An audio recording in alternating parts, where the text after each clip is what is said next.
చేస్తున్నాము మీకు అందరికీ నమ్మకంగా ఈ దినంలో తన కృపా కార్యక్రమంలో మిమ్మల్ని కలుసుకోవడం నాకు చాలా సంతోషంగా ఉంది. ఈ దినం దేవుడు మనకి చిన్న నూతన కృపా కార్యక్రమంలో వాగ్దానం మనకు మేము చూస్తున్నట్లయితే కీర్తనలు 16వ అధ్యాయము 2వ వచనం. నీవే ప్రభుడవు, నీకంటే నాకు క్షేమదారం ఏది లేదని యెహోవాతో నేను మనవి చేయుదును. ఆమేన్. హల్లెలూయా. కీర్తన భాగం మనం చూసుకుంటున్న విధంగా చూసినట్లయితే దావీదు రాసిన కీర్తన ఉన్నది. దావీదు దేవునితో చెబుతున్న మాట ఏమిటంది? నీవే ప్రభుడవు, నీవే ప్రభుడవు, నీకంటే నాకు దారి ఏది లేదని యెహోవాతో నేను మనవి చేసుకుంటున్నాను. యెహోవాతో నేను మనవి చేయదని దావీదు చెప్తున్నాను. ఒక మాట ఉన్నదండి. దావీదు నీవే ప్రభుడవు అని దావీదు ఎందుకు ఆ మాట చెప్పాడు? దావీదు రాజుగా ఉన్నాడు కదా. రాజుగా ఉన్నప్పుడు మరి ఆయన రాజుగా ఉన్నప్పుడు ఆయనకంటే రాజు ఎవరు లేరు కదా. కానీ దావీదు నన్ను రాజును చేసిన నా దేవుడు మాత్రమే నాకు రాజు అయి ఉన్నాడు. ఆయన రాజులకు రాజు, ప్రభువులకు ప్రభు అయి ఉన్నాడు కనుక ఆయనే ప్రభు అయి ఉన్నాడు. ఆయన కంటే నాకు క్షేమాధారం ఏది లేదు. ఎందువలనంటే నేను గొర్రెల కాపరిగా నేను ఉన్న సమయంలో నా దేవుడు నన్ను వెతికి వచ్చి ఆయన ప్రణాళిక, ఆయన చిత్తము నా పట్ల ఏమైతే ఉన్నదో అది నెరవేర్చుటకు ఇంతకాలం నాకు తోడైంది. నన్ను నడిపించి నన్ను రాజుగా నియమించుకొని తన ఇష్టానుసారమైన మార్గంలో ఆయన నన్ను నడిపించుతున్నాడు కనుక నేను లోకమంతా నేనే రాజుగా ఉండవచ్చు, కానీ ఈ రాజ్యానికి నేను రాజు ఉండవచ్చు, కానీ నాకు రాజు, నాకు ప్రభువు నా దేవుడైన యేసుక్రీస్తు మాత్రమే అని చెప్పి, అయ్యా నువ్వే ప్రభుడవు, మీకంటూ నాకు క్షేమదారం ఏది లేదని అని చెప్తున్న ఒక మాట ఉన్నదండి. మనం అలాగే చూస్తున్నట్లయితే మనం క్రొత్త నిబంధనలో మనము మత్తయి సువార్తలు చూసినట్లయితే 16వ అధ్యాయంలో 16వ వచనం నుండి మనం 18వ వచనం దాకా చూసినట్లయితే పేతురు ఉన్నది. పేతురు విషయం మనం అందరం చెప్పుకునే విషయం. పేతురు ఎవరంతా? పేతురు యేసయ్యకు దగ్గరగా ఉన్న ఒక వ్యక్తి, యేసయ్య తోటి ఉన్న ఒక వ్యక్తి.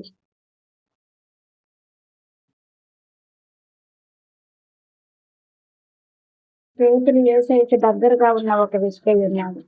పేతురు యేసయ్య చేసే ప్రతి కార్యాలు కూడా చూస్తూ ఉన్న ఒక వ్యక్తి ఉన్నాడు. అందరికంటే కూడా పేతురు గ్రహించగలిగిన మంచి బుద్ధి, జ్ఞానం కలిగిన ఒక వ్యక్తి ఉన్నాడు. ఎక్కడికి ఏమి అడగాలన్నా, ఏమి మాట్లాడాలన్నా అందరూ భయపడుతున్నా కూడా దేవుని ప్రశ్నించటం గాని, అనుమానం ఉంది దేవుని వద్ద, అది నిజమా ఒట్టిదని అడగటం కానివ్వండి, ఏ విషయంలో కూడా ధైర్యంగా పేతురు దేవుని ఎదుట నిలబడి మాట్లాడే ఒక స్వభావం కలిగిన ఒక వ్యక్తి ఉంది. అలాంటి ఒక వ్యక్తి దేవుని విషయాలన్నీ కూడా తెలిసి సమస్తను గ్రహించగలిగిన ఒక వ్యక్తిగా ఉన్న పేతురుని ఒక సమయంలో మనం చూస్తున్నట్లయితే ప్రస్తుత గ్రంథములో జనులందరూ నా గురించి ఏమనుకుంటున్నారు అని చెప్పి ప్రభు అయిన యేసుక్రీస్తు తన శిష్యులను అడిగాడు. శిష్యులుగా మీరు నా గురించి ఏమనుకుంటున్నారు అని అందరూ అడిగినప్పుడు వారికి తోచిన విధాలుగా వారు చెప్పారు. కానీ పేతురు చెప్పిన మాట ఏమై ఉన్నది? అయ్యా నీవు సజీవుడైన దేవుని కుమారుడైన క్రీస్తువు అని ఆయన చెప్పాడు. ఆ మాట చెప్పినందువల్ల ప్రభు అయిన యేసుక్రీస్తు పేతురును ఏం చెప్పారు? నువ్వు తండ్రి ద్వారా మాత్రమే ఇది గ్రహించగలిగావు, కాబట్టి నీ తండ్రి ద్వారా నీవు గ్రహించగలిగావు గనక పేతురు, నువ్వు ఈ పంట మీద నా సంఘంలో కట్టిదని దాని మీద పాతాలలో ఒక ద్వారం నిలవనేరు నేను చెప్పిన రీతిగా నీ మీద నా సంఘాన్ని నేను కట్టబోతున్నాను అని వాగ్దానం ఇస్తాడు దేవుడు పేతురుకి. కానీ పేతురు యొక్క తొందరపాటును బట్టి పేతురు ఎక్కడికి వెళ్ళినా, ఎలా వెళ్ళినా దేవుని వైపు చూసయ్యా ఈ స్థలాలు బాగుంది, ఇక్కడ నీకు గుడారంలో ఏర్పడుతున్నామయ్యా, అయ్యా నేను నిన్ను విడిచిపెట్టి వెళ్ళనయ్యా, అందరూ వెళ్ళినా నేను నిన్ను విడిచిపెట్టి వెళ్ళనయ్యా, ఇలా ఎన్నో విధాలుగా తన నా యేసుక్రీస్తు దేవుని పట్ల తనకున్న ప్రేమ ఎలా బయలుపరచాలో తెలియక కానీ నేను ఎక్కువగా నిన్ను ప్రేమిస్తున్నాను ప్రభువా అని చెప్పటం ఎలాగో అనేది అది అర్థం కాక ఎంతో తొందరపడుతూ ఎక్కడికి వెళ్ళినా ఏం చేసినా కూడా ముందుగా నిలబడి దేవుని నేను ప్రేమిస్తున్నాను, నా దేవుని ఎక్కువగా, అది నా దేవుడు నన్ను చూడాలి, నన్ను గమనించాలి, నేను ఎక్కువ ప్రేమిస్తున్నాను, అందరికంటే ఎక్కువగా ఆయన ప్రేమిస్తున్నాను అని సమస్తం ఆయన వెలిగి ఉండాలి అనే ఒక ఆతృతతో, ఎంతో ఆశతో దేవుని వెంబడిస్తూ ఉన్న ఒక వ్యక్తి పేతురు. పేతురులో ఉన్న ఆ ఆరాటం కానీ, ఆ ఆతృత కానీ ఇవన్నీ గ్రహించిన ప్రభు అయిన యేసుక్రీస్తు చెప్పిన ఒక మాట ఏమైనది, పేతురు అయ్యా అందరూ ఇచ్చిన నేను నిన్ను విడవనయ్యా అన్నాను. కానీ దేవుడు ఏం చెప్పాడు, పేతురు కోడి సూచించినంత ముమ్మారు నీవు నన్ను ఎవరో ఆయన ఎవరో నాకు తెలియదని నువ్వు చెప్పేదవయ్యా అని అన్నాడు. ఆ మాట అన్నప్పుడు ప్రభువా నా ప్రాణమైనా విడిచిపెట్టుకుని కానీ నువ్వెవరో అని నేను చెప్పనయ్యా అన్నాడు. కానీ మనం తీసుకున్నట్లయితే ఆయన శిలువ మోసుకొని వెళ్ళుటకు ఆయన వాళ్ళు వచ్చి బంధించుటకు సైన్యాధిపతులందరూ వచ్చి బంధించి ఆయన తీసుకెళ్తున్నప్పుడు అప్పుడు చూస్తూనే దాంకుంటూ ఉన్నాడు, పక్కకు వెళుతూ ఉన్నాడు, మరుగవుతూ ఉన్నాడు. పరుషులందరూ చల్లా ఎదురైపోయారు కానీ పేతురు సమస్యను గ్రహిస్తూ ఉన్నాడు. యేసుక్రీస్తు పరిస్థితి ఏమై ఉన్నది, ఆయన విధానం ఎలా ఉన్నది చూడాలని చెప్పి ఒక ఆతృతతో ఆయన చూస్తూ ఉన్నాడు. కానీ ఆ సమయంలో మనం చూసుకున్నట్లయితే ఒక స్త్రీ అక్కడికి వచ్చి నీవు కూడా యేసుక్రీస్తుతో ఉన్న ఒక వ్యక్తుడే కదా అని అడిగినప్పుడు ఆయన ఏం చెప్పాడు, నాకు తెలియదమ్మా నేను కాదు అన్నాడు. మరలా రెండోసారి ఇంకొక స్త్రీ వచ్చి ఆ చలిమంట దగ్గర అక్కడ వాళ్ళు ఉన్నప్పుడు ఆ సమయంలో ఇతను కూడా యేసుక్రీస్తుతో ఉన్న ఒక వ్యక్తితో లేదు నాకు తెలియదు అని నేను కాదు అన్నాడు. మరలా మూడోసారి చూసినట్లయితే నువ్వు యేసుక్రీస్తుతో ఉన్న వ్యక్తివే కదా అని అక్కడ అందరూ గుంపుగా కూడి వారు అడిగినప్పుడు లేదు ఆయన అంటే నాకు తెలియదు అని తాను శపించుకుంటూ వెళ్ళిపోయాడనండి.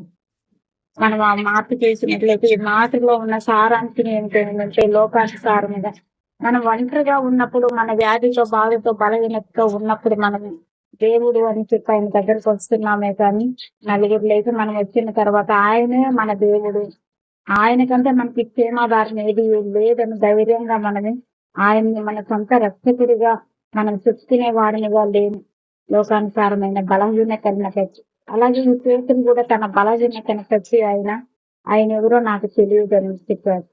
చెప్పిన తర్వాత ముమ్మారు కోడి చేసినది. అప్పుడు దేవుడు నాకు ఈ మాట చెప్పాడు కదా అని ఆయన ఎంతో బాధపడి వెళ్ళిపోయాడనండి అక్కడ.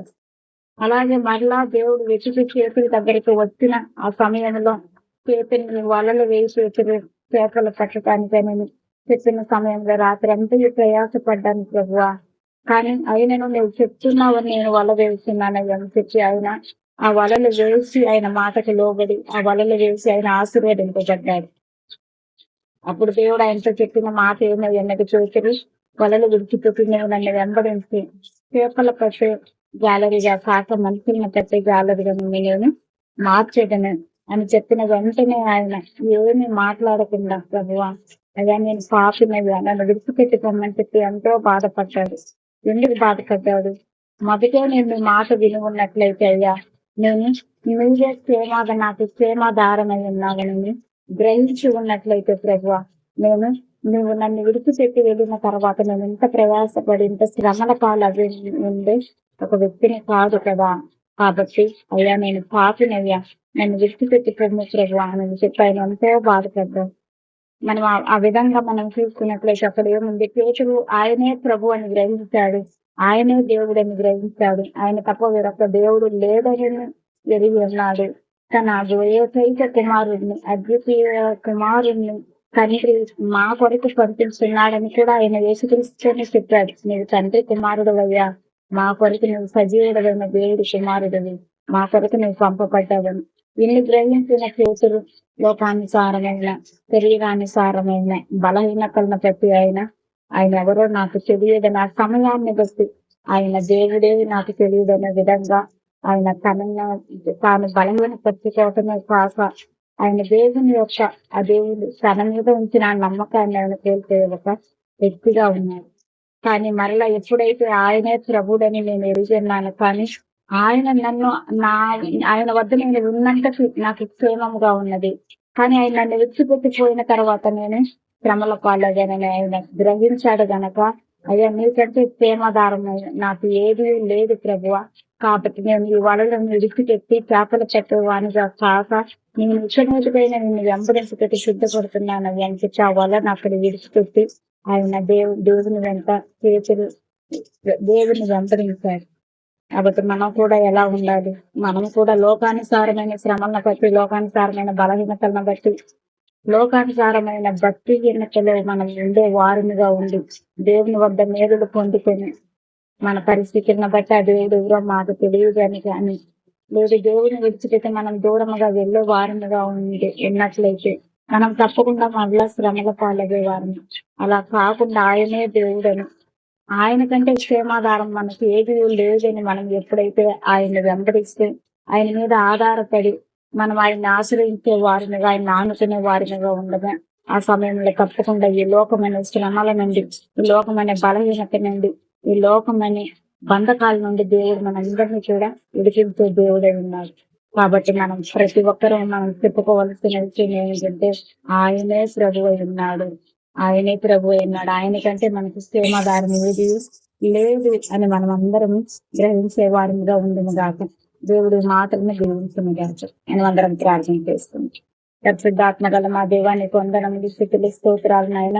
ఇటు ప్రభా వేళ్ళు సమయాన్ని ఇస్తాయా అయ్యా, నీ వాక్యం ధ్యానించుకున్నైనా స్తోత్రమునైనా నీ మాటలను ప్రభువ అయ్యా మరొకసారి నైనా మేమందరము కూడా నైనా పంచుకున్నట్టు మాకు సహాయం చేసినందుకు వందనాలు స్వామి.